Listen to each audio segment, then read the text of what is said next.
Assalamualaikum warahmatullahi wabarakatuh. Selamat datang kembali di podcast Sana Hukum dan Perlawanan. Ruang dengar tempat kita membedah cerita-cerita paling kritis dan dari balik jeruji konflik agraria Indonesia. Saya Dikar Anum Tiko selaku host pada episode kali ini. Hari ini kita menyorot sebuah kasus yang menyayat nurani di Bengkulu. Konflik agraria yang memuncak dengan insiden penembakan di Pinuraya, Bengkulu Selatan. Ini bukan sekedar sengketa lahan, ini adalah pertarungan hidup mati, di mana hak atas tanah dibayar mahal dengan darah dan air mata. Kasus ini kini tengah berjuang mencari keadilan di bawah pendampingan hukum. Untuk membahasnya, kita kedatangan Bung Hadi Pratama, seorang advokat yang tergabung dalam tim pendampingan hukum bagi masyarakat dan korban kuasa hukum FMPR, Forum Masyarakat Pinuraya. Beliau adalah advokat dari kantor hukum Akar Law Office dan HVR Law Firm. Selamat datang Bung Hadi. Ya, selamat datang. Baik, apa kabarnya? Sehat? Alhamdulillah sehat. Oke, kita mulai pertanyaan pertama nih, Bung. Jadi kita mulai dari akarnya. Mungkin bisa dijelaskan apa yang menjadi akar masalah dari konflik di Pinuraya ini? Ya. Saya ingin memulainya dengan bahwa konflik yang terjadi di Pinuraya ini adalah merupakan puncak gunung es dari pembiaran daripada pemerintah dalam pembiaran negara untuk hadir menyelesaikan konflik antara masyarakat dan korporasi. Ya. Bagaimana hubungan antara petani misalnya, masyarakat Pinuraya dengan objek sengketa saat ini? Itu memiliki suatu hubungan yang lama sekali. Nah, bahwa sejak beberapa generasi mereka itu sudah melakukan menggarap dan kemudian disitulah tempat mereka untuk bagaimana kemudian bertahan hidup. Maka tadi pertahanannya adalah pertahanan berkaitan dengan berdarah dan sebagainya itu karena memang mereka punya kaitan historikal yang cukup panjang dengan objek sengketa itu. Dan kemudian tidak adanya negara, dalam hal ini pemerintah, menyelesaikan konflik yang sudah cukup lama berjalan inilah puncaknya. Akhirnya terjadi penembakan, terjadi kemudian kekerasan terhadap masyarakat. Sebenarnya kalau kita lihat dalam konflik ini, Bung, itu kan sudah berapa lama terjadi konflik yang berlarut-larut ini, dan apa upaya yang pernah dilakukan untuk menyelesaikan konflik agraria ini sebelum insiden kekerasan atau penembakan itu terjadi? Ya. Terkait dengan histori konflik ini ya, kita mulai bahwa di tahun 2013 misalnya, itu PT ABS masuk dan melakukan pengurusan izin dan sebagainya. Dan belum pernah selesai. Nah, sampai kepada hak guna usaha. Gitu ya. Hanya sebatas izin penguasaan terkait dengan lahan untuk perkebunan misalnya. Tetapi itu belum sampai kepada HGU.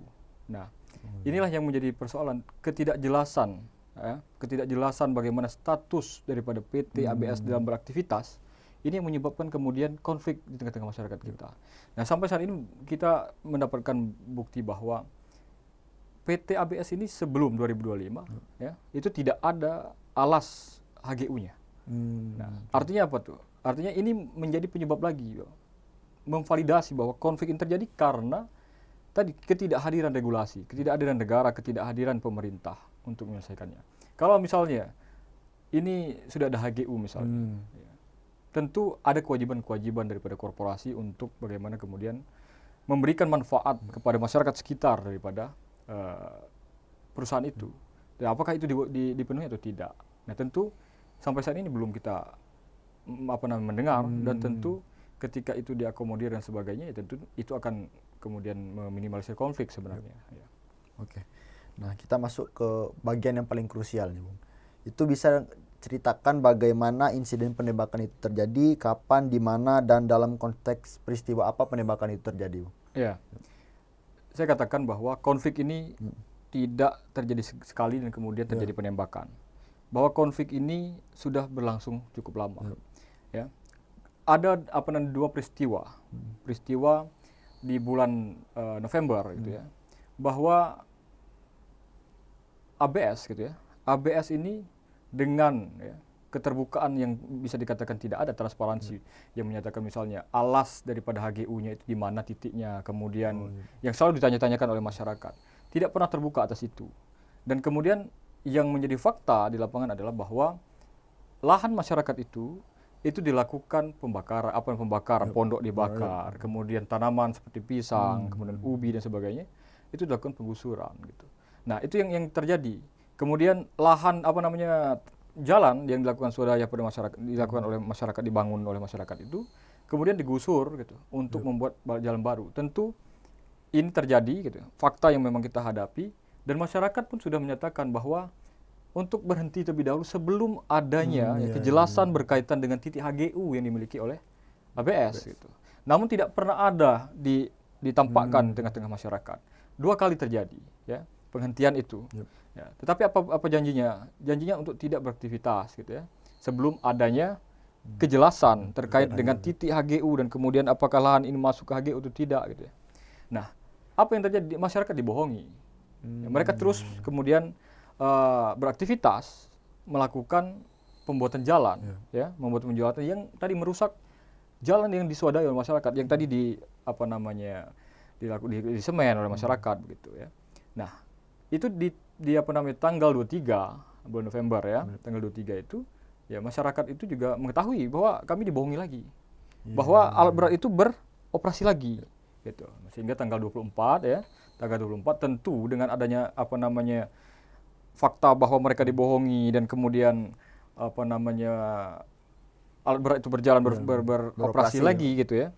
Ya tentu mereka dengan kesadaran mereka mempertahankan hak mereka yang memang tadi punya historical panjang ya untuk menghentikan. Nah, ternyata memang sama saja perdebatannya sama saja bahwa masyarakat juga menanyakan berkaitan dengan legalitas perusahaan yang tidak pernah, sekali lagi saya sampaikan, tidak pernah ditampakkan kepada masyarakat, dan kemudian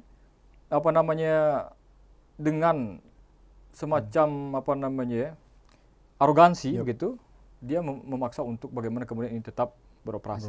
Tentu masyarakat tadi karena memang mempertahankan haknya dalam konteks ini, saya sampaikan demikian, ya untuk menghalangi. Nah, terjadilah konfrontasi begitu ya, karena tidak ada kesepakatan. Pada siang hari ya, pukul 1, sekira pukul 1 sampai pukul 2 begitu. Nah, terjadi konfrontasi, ketidaksepakatan bahwa awalnya mereka ingin bahwa perusahaan itu berjanji. Karena 2 peristiwa tadi itu mereka tanda kutip quote and quote dibohongi gitu ya. Mereka ingin dibuat kesepakatan secara tertulis bahwa PT dalam hal ini perusahaan ABS ini untuk tidak beroperasi terlebih dahulu sebelum adanya kejelasan berkaitan dengan alas hak mereka, HGU dan sebagainya gitu. Nah, mereka ingin dituliskan itu. Nah, dengan segala cara begitu ya, perusahaan ingin kemudian membawa perwakilannya bersepakat di PT ABS, tentu itu tidak elok bagi masyarakat yang tidak bersepakat. Nah, karena tidak ada kesepakatan itu, maka kemudian tadi ada timbul emosional dari kedua belah pihak ini gitu ya. Nah, di kalangan masyarakat bisa saya pastikan dalam konteks ini tidak ada semacam misalnya pukulan terlebih dahulu dengan mengancam nyawa gitu, sehingga terjadi tembakan. Kalau konfrontasi begitu ya dengan perdebatan begitu, ya saya pikir itu tidak mengancam nyawa, sehingga apa yang terjadi misal penembakan ini tidak bisa dibenarkan, ya tidak dibenarkan secara hukum dalam hal apapun dalam hal apapun, walaupun orang yang memiliki hak atas senjata, misal kepolisian, dia harus ada standar operasional prosedur yang memang harus dipatuhi, apalagi ini adalah klaimnya saat ini adalah karyawan daripada ABS begitu, pihak keamanan yang memang kalau kita bicara pihak keamanan tidak ada baju security-nya dan sebagainya. Ya apalagi mereka gitu, masyarakat sipil biasa dalam penggunaan senjata api. Nah, tentu mesti harus memang bertanggung jawab atas apa yang telah dilakukan oleh masyarakat. Faktanya ada masyarakat menjadi korban. 5 orang.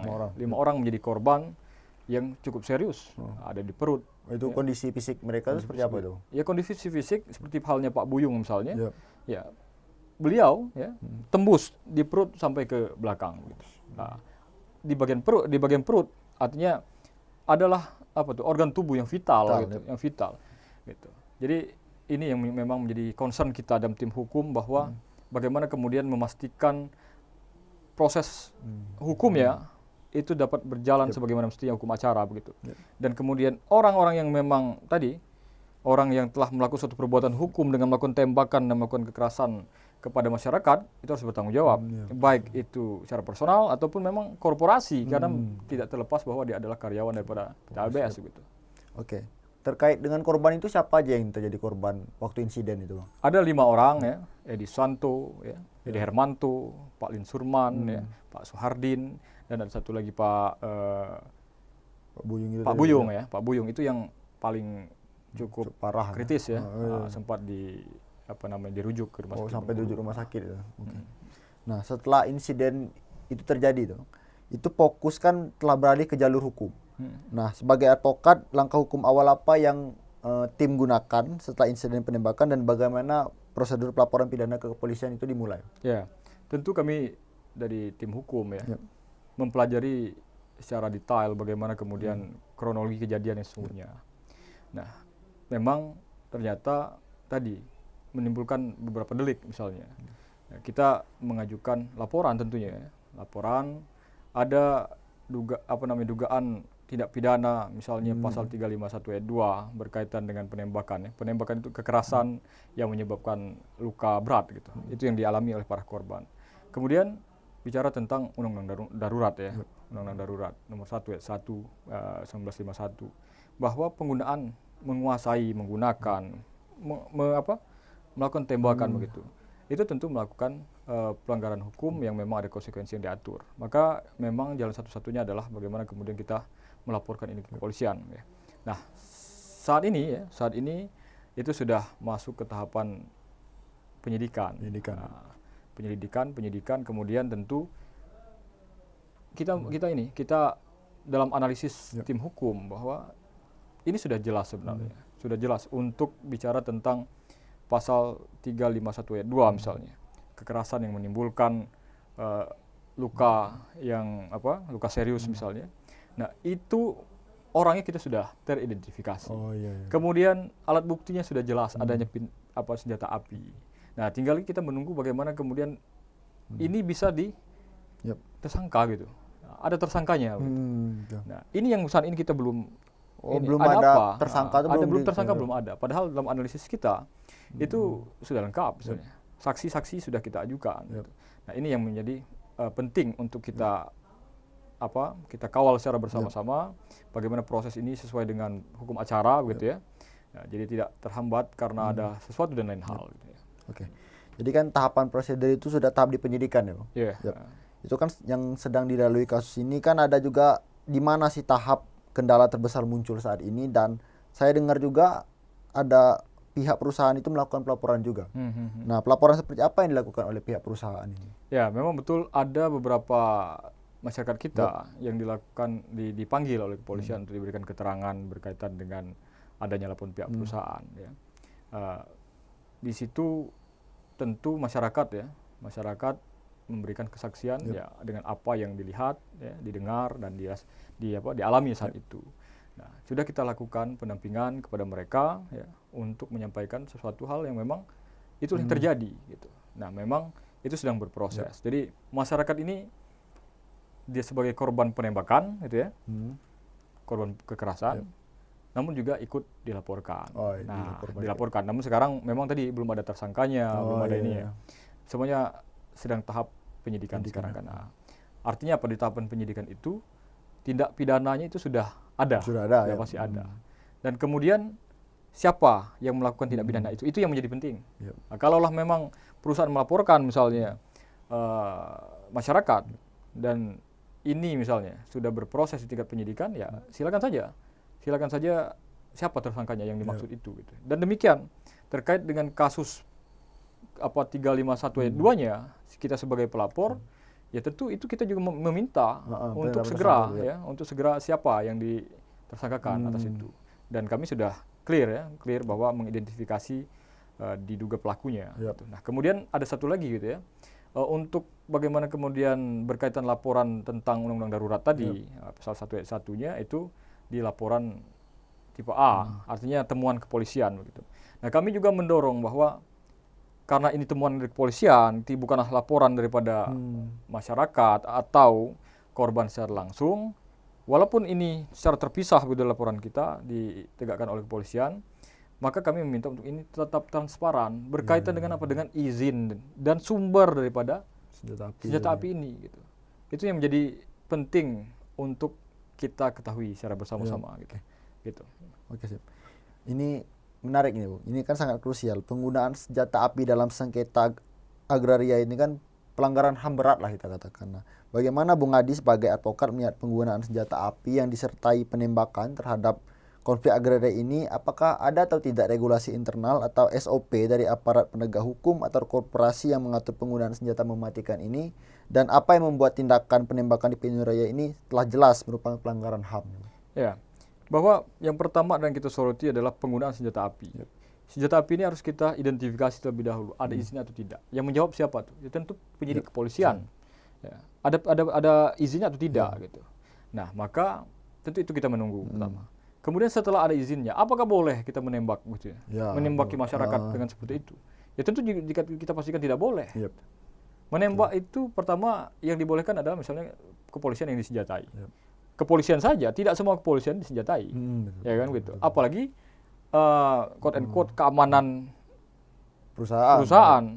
Apakah dia itu satuan pengamanan satpam misalnya, tentu saat itu dia tidak menggunakan seragam itu gitu. Nah, maka tentu ada tahapan-tahapan, ada SOP-nya. Kemudian yang memang umum kita ketahui bahwa penggunaan senjata api itu ya tujuannya apa? Melakukan pembelaan. Pembelaan atas apa? Atas nyawa, karena memang tidak bisa lagi menghindari. Ya, dalam peristiwa itu gitu. Peristiwa mana yang mengatakan bahwa saudara R itu ya, saudara R terduga pelaku ini dalam keadaan terancam nyawanya, tidak bisa menghindari lagi. Nah, itu yang memang mesti harus dibuktikan gitu. Nah, berkaitan dengan tempat penembakannya gitu ya, sasaran tembakan. Ya, yang umum terjadi adalah ketika kepolisian saja begitu, dalam melakukan tembakan itu ada tembakan peringatan ke langit atau ke tanah begitu. Tidak langsung ke orang. Artinya apa? Untuk mengingatkan, tembakan peringatan. Tidak langsung kepada orangnya. Pak Buyung itu ditembak pertama kali gitu ya. Langsung dugaannya. Langsung ke bagian vital. Nah, kira-kira apa? Apakah itu peringatan untuk menghindari misalnya adanya ancaman quote and quote, atau memang niatnya untuk menghabisi dan sebagainya. Nah, ini yang perlu kejelasan dari penegak hukum, dalam hal ini rekan kami dari kepolisian gitu, untuk segera bagaimana membuat rilis seterang-terangnya di masyarakat. Dan yang paling penting memang no viral, no justice. Maka masyarakat dan generasi Z pada khususnya, ini kami berharap betul bagaimana kemudian ini menjadi atensi kita bersama, ini menjadi fokus kita bersama terkait dengan penegakan hukum. Karena yang berlawan ini adalah tadi perusahaan dan kemudian masyarakat. Nah, ketika korporasi dan masyarakat biasa yang berhadapan-hadapan ini, tentu tadi banyak contoh yang memang terjadi. Kadang-kadang akses keadilan itu yang tersuara. Itu yang menjadi peran kami dari tim pengacara, tim hukum untuk memastikan itu ada di tengah-tengah masyarakat kita. Ada ketimpangan lah kalau perusahaan lawan masyarakat itu. Ya, belum pasti itu terjadi, tetapi tadi dari start awalnya pun tidak imbang kan begitu. Betul. Oke. Nah, selain pidana, konflik agraria ini kan tidak akan selesai tanpa menyelesaikan masalah tanahnya itu sendiri. Nah, selain jalur pidana untuk penembakan, apakah ada jalur hukum lain yang digunakan untuk menyelesaikan konflik agraria yang terjadi di Pilihan Raya ini? Ya, tentu dalam aspek sumber masalahnya, kita mendorong bagaimana kemudian adanya kepastian hukum berkaitan dengan perusahaan PT ABS ini. Terkait dengan alas HGU-nya misalnya, kemudian kewajiban-kewajiban berbicara tentang income dan sebagainya, itu patut untuk dipenuhi, dan itu bentuk kepastiannya. Ketika konflik sengketa lahan dan sebagainya, konflik agraria ini diselesaikan, tentu hulu persoalannya itu sudah selesai, sehingga tidak ada lagi hal-hal yang serupa. Ini sepenggal kecil peristiwa saja, tetapi peristiwa-peristiwa lain itu yang memang bisa saja berpotensi terjadi ketika hulunya tidak diselesaikan. Nah, gitu. Bahkan pasca penembakan itu kita jelas bahwa dari media juga menyatakan bahwa Bupati Bengkulu Selatan, kemudian Wakapolda menyatakan bahwa tidak ada yang bisa beroperasi terlebih dahulu. Tetapi fakta di lapangannya itu tetap beroperasi. Terjadi konfrontasi lagi gitu. Nah, jadi ini menjadi suatu hal yang urgent untuk bagaimana negara hadir di tengah-tengah masyarakat ya. bukan anti korporasi, tapi tetap menegakkan aturan sebagaimana kemudian menghentikan masyarakat terus selalu menjadi korban ketika dihadapkan dengan korporasi. Nah, kira-kira begitu. Oke. Sebenarnya apa tantangan hukum litigasi di dalam pengadilan dan non litigasi di luar pengadilan yang dilakukan oleh tim Akar Law Office ini, Bung? Misal mediasi atau advokasi kebijakan. Ya, terkait dengan fokus kami di Akar Law Office begitu ya, kami berdasarkan surat kuasa kami, maka kami fokus kepada pembelaan berkaitan dengan petani yang membuat laporan, bagaimana kemudian bukti saksi kami ajukan sebagaimana fakta yang ada. Kemudian berikutnya adalah bagaimana mengadvokasi masyarakat yang dilaporkan. Nah, tentu itu yang menjadi fungsi kami. Bagaimana kemudian tantangan-tantangannya, ya kami berharap bahwa keadilan itu masih ada. Ya, keadilan bagi masyarakat kecil itu masih ada harapan kira-kira gitu.